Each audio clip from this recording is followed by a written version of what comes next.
Hey guys, ಎಲ್ಲರಿಗೂ ನಮಸ್ಕಾರಗಳು boss. Welcome back to Saga Stories. ಮಗ ಅಪ್ಡೇಟ್ಸ್ ಸಿಕ್ಕಾಪಟ್ಟೆ ಬರ್ತಾ ಇದೆ. ಇವ್ರು ರಿಟರ್ನ್ ಆಗ್ಬೋದು, ಇವ್ರು ರಿಲೀಸ್ ಆಗ್ಬೋದು ಅಂತ ಇನ್ನೇನು 2 ದಿನದಲ್ಲಿ ಅಫಿಷಿಯಲ್ ಆಗಿ ಗೊತ್ತಾಗುತ್ತೆ. ಎಲ್ಲ ಫ್ರಾಂಚೈಸಿಗಳು ಕೂಡ 15ನೇ ತಾರೀಕು ಅನೌನ್ಸ್ಮೆಂಟ್ ಅಂತೂ ಮಾಡ್ತಾರೆ. ಅದಕ್ಕಿಂತ ಮುಂಚೆನೆ ನಮ್ಮ ಹುಡುಗರು ಎಕ್ಸೈಟ್ಮೆಂಟ್ ಜಾಸ್ತಿ ಅಲ್ವಾ? ಯಾರು ರಿಲೀಸು, ಯಾರು ರಿಟರ್ನು, ಇನ್ಸೈಡ್ ಇನ್ಫಾರ್ಮೇಷನ್ ಏನು ಹೇಳ್ತಾ ಇದೆ, ರಿಪೋರ್ಟ್ಸ್ ಏನು ಹೇಳ್ತಾ ಇದೆ, ಯಾರು ರಿಟರ್ನ್ ಆಗ್ಬೋದು ಅಂತ. ಇನ್ನೇನು ಕೆಲವೇ ದಿನಗಳು ಬಾಕಿ ಇದೆ, 2 ದಿನ ಬಾಕಿ ಇದೆ ಅಷ್ಟೇ. ಸೊ ಇವಾಗ ಬಂದಿರುವಂಥ ಇನ್ಸೈಡ್ ಇನ್ಫಾರ್ಮೇಷನ್ ಪ್ರಕಾರ ಇವರು ರಿಟರ್ನ್ ಆಗ್ಬೋದಂತೆ. ಇಟ್ಸ್ ದ ಫೈನಲ್ ಲಿಸ್ಟು, ಅಂದರೆ ಪ್ರೆಡಿಕ್ಟೆಡ್ ಲಿಸ್ಟು, ಅಫಿಷಿಯಲ್ ಲಿಸ್ಟ್ ಅಲ್ಲ, it's the final predicted list. ಇಷ್ಟು ಜನ ಪ್ಲೇಯರ್ಗಳು ಮಾತ್ರ ರಿಲೀಸ್ ಆಗ್ಬೋದು RCB ಇಂದ ಅಂತ. ಅಂಡ್ RCB 20.35 ಕೋಟಿ ಇಟ್ಕೊಂಡು ಆಕ್ಷನ್ಗೆ ಹೋಗ್ಬೋದು ಅಂತ ಪ್ರೆಡಿಕ್ಟ್ ಮಾಡಲಾಗುತ್ತಿದೆ. ಸೊ ಯಾವ ಪ್ಲೇಯರ್ಗಳು ರಿಲೀಸ್ ಆಗ್ಬೋದು ಅಂತ ಡೀಟೇಲ್ ಆಗಿ ನೋಡೋಣ. ಅದಕ್ಕೆ ನಮ್ಮ ಮುಂಚೆ ಚಾನಲ್ ಸಬ್ಸ್ಕ್ರೈಬ್ ಆಗಿಲ್ಲ ಅಂದರೆ ಸಬ್ಸ್ಕ್ರೈಬ್ ಹಾಕೊಂಡು ಬೆಲ್ ಐಕನ್ನ ಕ್ಲಿಕ್ ಮಾಡ್ಕೊಳ್ಳಿ. ಇದು ನನ್ನ ಫೈನಲ್ ಲಿಸ್ಟ್ನು ಕೂಡ, ಅಂದರೆ ನಾನು ಪ್ರಿಡಿಕ್ಟ್ ಮಾಡ್ತಾ ಇರೋದಲ್ಲ, ಆಸ್ ಪರ್ ದ ರಿಪೋರ್ಟ್ಸ್. ನಾನು RCB ಬಗ್ಗೆ ರಿಟೆನ್ಷನ್ಗಿನ್ನ ಮುಂಚೆ ಮಾಡ್ತಾ ಇರೋಂಥ ಕಡೆ ವಿಡಿಯೋ ಆಗಿರುತ್ತೆ ಇದು.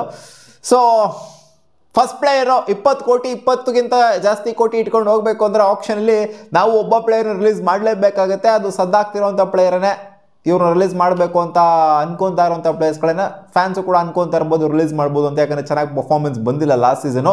ಅದೇ ಲಿಯಾಮ್ ಲಿವಿಂಗ್ಸ್ಟನ್ 8.75 ಕೋಟಿ ಕೊಟ್ಬಿಟ್ಟು ತೊಗೊಂಡಿರ್ತಾರೆ ಲಾಸ್ಟ್ ಸೀಸನು. ನಾನು ಇವ್ರು ರಿಲೀಸ್ ಆದರೂ ಆಗ್ಬೋದು, ಆಗದೇ ಇದ್ರು ಇಲ್ಲ, ಏನು ರಿಲೀಸ್ ಮಾಡಿದ್ರು ಮಾಡ್ಬೋದು, ಪರವಾಗಿಲ್ಲ, ಇಟ್ಕೊಂಡ್ರು ಕೂಡ ಏನು ಅಲ್ಲಿ ಆಶ್ಚರ್ಯ ಪಡೋದಿಲ್ಲ ಅಂತ ಅಂದ್ಕೊಂಡಿದ್ದೆ. ಬಟ್ ಇವರು ರಿಲೀಸ್ ಆಗುವಂಥ ಸಾಧ್ಯತೆ ಹೆಚ್ಚಾಗೇ ಇದೆ. ಯಾಕಂದರೆ ಕ್ಯಾಮ್ರನ್ ಗ್ರೀನ್ ಆಪ್ಷನ್ಗೆ ಬರ್ತಾ ಇರೋದ್ರಿಂದ ಸೊ ಆ ಪ್ಲೇಯರ್ನ ತೊಗೊಬೋದು ಅನ್ನೋ ಒಂದು ಸ್ಟ್ರಾಟಜಿ ಮಾಡಿರ್ಬೋದು RCB. ನಮ್ಮ ಎಕ್ಸ್ ಪ್ಲೇಯರ್ನ ನಾವು ತೊಗೊಂಬಿಡೋಣ, ಮತ್ತೆ ಸಖತ್ ಕಾಂಟ್ರಿಬ್ಯೂಟ್ ಮಾಡಿದ್ರು ನಮ್ಮ RCB ಇದ್ದಾಗ ಅಂತ ಯೋಚನೆ ಮಾಡಿರ್ಬೋದು. ನೋಡೋಣ ಏನಾಗುತ್ತೆ ಅಂತ. ಒಟ್ಟಿನಲ್ಲಿ ಲಿಯಾಮ್ ಲಿವಿಂಗ್ಸ್ಟನ್ ಬಿಡೋ ಸಾಧ್ಯತೆ ಜಾಸ್ತಿನೇ ಇದೆ ಅಂತ ಇವಾಗ ರೀಸೆಂಟಾಗಿ ಬರ್ತಾ ಇರೋವಂಥ ಅಪ್ಡೇಟು. ಪ್ಲೇ ನಂಬರ್ 2 ಯಾರು ಅಂದರೆ ಇಟ್ಸ್ ಯಶ್ ದಯಾಳ್. ಚೆನ್ನಾಗೇನೋ ಪರ್ಫಾರ್ಮ್ ಮಾಡಿದ್ರು, ಪರವಾಗಿಲ್ಲ, ಡಿಸೆಂಟ್ ಪರ್ಫಾರ್ಮೆನ್ಸ್ನೇ ಕೊಟ್ಟಿದ್ದಾರೆ ನಮ್ಮ RCBಗೆ. ಬಟ್ ಅವರ ಪರ್ಸ್ನಲ್ ಲೈಫಲ್ಲಿ ಆಗಿರುವಂಥ ಇಂಜುರಿ ಏನಿದೆ, ಅವರ ಇಂಜುರಿ ಅಲ್ಲ, ಪರ್ಸ್ನಲ್ ಲೈಫ್ಗೆ ಆಗೋಗ್ಬಿಟ್ಟಿದೆ ಅವ್ರಿಗೆ ಇಂಜುರಿ. ಸೊ ಆದ್ದರಿಂದ ಆ ಕಾರಣಗಳಿಂದ ಏನಾದರೂ RCB ಇವ್ರನ್ನ ಬಿಡಬಹುದು ಅನ್ನೋ ಥರ, ಬಿಡಬಹುದು ಅನ್ನೋ ಥರ ಪ್ರಿಡಿಕ್ಟ್ ಮಾಡಲಾಗ್ತಾ ಇದೆ. 5 ಕೋಟಿ ಅವ್ರಿಗೆ ಕೊಟ್ಟಿದ್ರು. ಸೊ 5 ಕೋಟಿ ಉಳಿಯುತ್ತೆ, ಜೊತೆಗೆ ಬೆಟರ್ ಆಗಿರೋಂಥ ಪ್ಲೇಯರ್ಗಳು ಕೂಡ ತೊಗೋಬೋದು ಆಪ್ಷನ್ಗೆ ಹೋಯ್ತು ಅಂತ ಅಂದರೆ ಇಂಡಿಯನ್ ಪೇಸರ್ನ. ಜೊತೆಗೆ 6 ಕೋಟಿ ಕೊಟ್ಬಿಟ್ಟು ತೊಗೊಂಡಿದ್ದಂಥ ಇವ್ರಿಗಿನ ಜಾಸ್ತಿ ಕೋಟಿ ಕೊಟ್ಟಿದ್ರು, ಎಸ್ಡ್ಯಾಳ್ಗಿನ ಜಾಸ್ತಿ ಕೋಟಿ ಕೊಟ್ಬಿಟ್ಟು ತೊಗೊಂಡಿದ್ದು ರಸಿಕ್ ಸಲಾಮ್ದಾರ್ಗೆ. ಬಟ್ ಆಪರ್ಚುನಿಟಿ ಅನ್ನೋದು ಸಿಗಲೇ ಇಲ್ಲ, ಅಷ್ಟೊಂದು ಆಪರ್ಚುನಿಟಿ ಅನ್ನೋದು ಸಿಗಲೇ ಇಲ್ಲ ರಸಿಕ್ ಸಲಾಮ್ದಾರ್ಗೆ. ಸೊ ಇವ್ರನ್ನೂ ಕೂಡ 6 ಕೋಟಿನ ಉಳಿಸ್ಬೋದು. ಇವ್ರಿಗೆ ಆಪ್ಷನ್ಗೆ ಹೋದ್ರು ಅಂತಾರೆ ಖಂಡಿತ ಕಡಿಮೆ ರೇಟಿಗೆ ಸಿಗ್ತಾರೆ. ಬೈಬ್ಯಾಕ್ ಮಾಡ್ಕೊಂಡ್ರು ಕೂಡ ಕಡಿಮೆ ರೇಟಿಗಂತೂ ಸಿಗ್ತಾರೆ. ರಸಿಕ್ ಸಲಾಮ್ದಾರು ಲಾಸ್ಟ್ ಸೀಸನ್ ಇದ್ದಂಥ ಡಿಮ್ಯಾಂಡ್ ಏನು ಕ್ರಿಯೇಟ್ ಮಾಡಿದ್ರು, ಅದನ್ನು ಲಾಸ್ಟ್ ಸೀಸನ್ ಏನು ಕ್ರಿಯೇಟ್ ಮಾಡಿಲ್ಲ. ಅದರಿಂದ ಖಂಡಿತ ಆಪ್ಷನ್ಗೆ ಹೋಯ್ತು ಅಂತಂದರೆ ಕಡಿಮೆ ಪ್ರೈಸಿಗೆ ಸಿಗ್ತಾರೆ.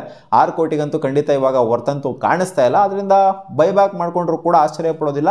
ಬಟ್ ಕಡಿಮೆ ಪ್ರೈಸ್ಗೆ ಸಿಗ್ತಾರೆ. ಅದರಿಂದ 6 ಕೋಟಿ ಎಲ್ಲ ಬೇಕಾಗಿಲ್ಲ ಇವ್ರಿಗೆ ಅಂತ ಸ್ವಲ್ಪ ಅಮೌಂಟ್ನ ಕರಗಿಸೋದ್ರಲ್ಲಿ RCB ಯೋಚನೆ ಮಾಡ್ಬೋದು ಅಂತ ಕಾಣಿಸಿದೆ.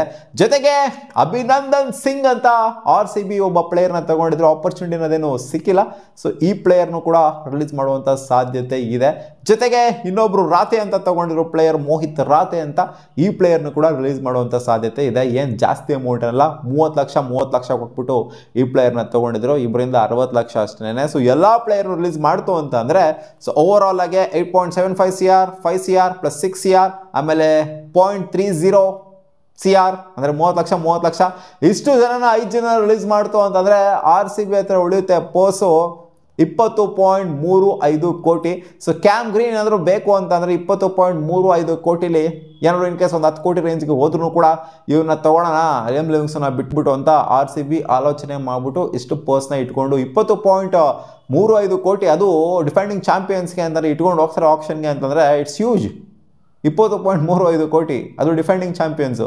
ಸೊ ನೋಡೋಣ, ಆಪ್ಷನಿಗೆ ಸ್ವಲ್ಪ ಮಾಡೋಕ್ಕೆ ಕೆಲಸ ಇರುತ್ತೆ. 5 ಜನ ಬಿಡ್ತಾರೆ ಅಂತಂದರೆ ಸ್ವಲ್ಪ ಮಟ್ಟಿಗೆ ಮಾಡೋದ್ರ ಕೆಲಸ ಇರುತ್ತೆ. ನಾವು ಅಂದ್ಕೊಂಡಿದ್ವಿ ಏನು ಕೆಲಸನೇ ಇರೋದಿಲ್ಲ, ಇವರು ಬಿಟ್ಟರೆ ಒಂದು 2-3 ಜನ ಬಿಡ್ಬೋದು ಅಷ್ಟೇ ಅಂತ ಅಂದ್ಕೊಂಡಿದ್ವಿ. ಅದು ಚಿಕ್ಕ ಪ್ಲೇಯರ್ಸ್ನ ಬಿಡ್ಬೋದು, ಆಪ್ಷನ್ ಏನೂ ಮಾಡೋದು ಕೆಲಸ ಇರೋದಿಲ್ಲ ಅಂತ ಅಂದ್ಕೊಂಡಿದ್ವಿ. ಒಂದು 20 ಕೋಟಿ ಇಟ್ಕೊಂಡು ಹೋಗ್ಬೋದು ಆಪ್ಷನ್ಗೆ ಅನ್ನೋ ಥರ ಇವಾಗ ಪ್ರಿಡಿಕ್ಟ್ ಮಾಡಲಾಗ್ತಾ ಇದೆ.